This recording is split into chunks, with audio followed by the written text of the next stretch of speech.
Valentine's Day is big business when it comes to flower sales, but it's also a big concern for agents in charge of keeping pests and diseases from making their way into the U.S. Patrick Chalvier is here with more.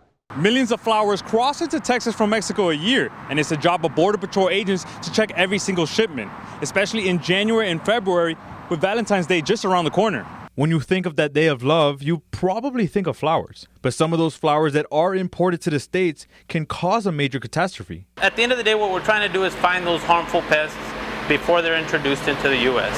Agriculture specialists with the U.S. Customs and Border Protection Agency are trained to examine all kinds of flower stems to make sure they don't contain plant diseases and pests. In 2014, 800 million stems were processed between January and February 14th, over 970 million in 2015. The FAR port of entry isn't the busiest in the country, but they do see their share of shipments, each just as important as the last. We also ensure that the importer's not importing anything that's prohibited. Our main flowers that you may see that are prohibited are your chrysanthemums and your gladiolas. Francisco Salgado knows the difference between the banned flowers and those allowed across the border. Para mí es algo rutinario. For me, it's routine.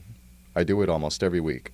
He's been importing flowers into Texas for over 14 years, making sure he only brings over the best of the best. Thankfully for him, it's the time of the year he looks forward to the most. February 14th is when we get most of the work, thank God. We're able to send over more flowers. In FAR, Patrick Chalvier, CBS 4 News and ValleyCentral.com.